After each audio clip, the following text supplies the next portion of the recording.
On screen and in person, Bruce Lee was larger than life, lightning fast, and full of charisma.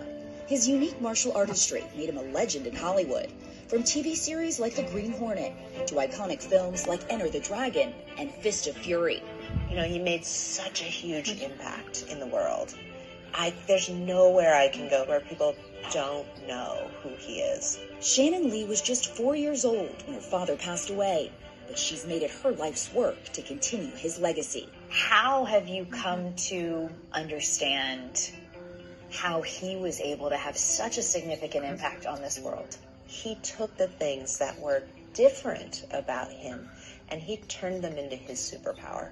Born in the U.S. and raised in Hong Kong, Bruce Lee trained as an actor and martial artist. At 18, he moved to Seattle to follow his dream of opening Chinese kung fu schools, until Hollywood came calling and cast him as Kato in The Green Hornet.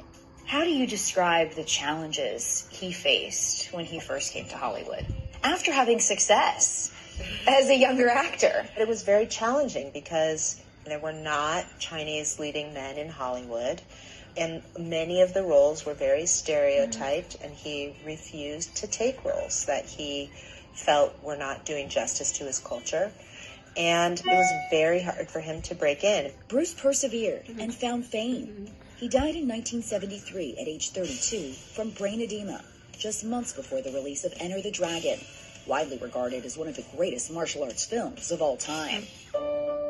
For Shannon, there would still be more loss when her older brother, actor Brandon Lee, was killed by a prop gun during the 1993 filming of The Crow. I was 24, and that was a very, very difficult time in my life. And it put me into a very dark place for many years. And it was actually my father's words that started to save me. She says it's important to remember that her father was equal parts fighter and philosopher. Now you put water into a cup, it becomes the cup. You put water into a bottle, it becomes the bottle. Be water, my friend. How often do your dad's practices and his philosophies help guide you through a life without him? I like to say that he's been able to continue to parent me, even now, because he left behind these teachings, these writings, these words that I've been able to apply to my life. Shannon published his teachings in her book, Be Water, My Friend. It's not China, it's Chinatown. And Bruce's work is still going strong.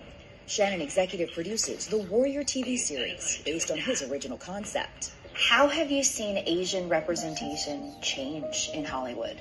I think right now we're having a bit of a renaissance, which is long overdue, you know, but I'm very grateful that it's starting to happen. And of course, we have a ways to go. 50 years after his death, why do you think his lessons still resonate so deeply with so many people? They carry the energy of what it is to be a human being. They have their roots in Taoism and, you know, other types of Eastern and Western philosophy that is just about the soul and about, you know, the human condition, working with our fears, our blocks, so that we can get past those, so that we can thrive as a human being. And I just think that goes on forever. It does. The Bruce Lee Foundation also sponsors camps for kids, exhibitions, family initiatives,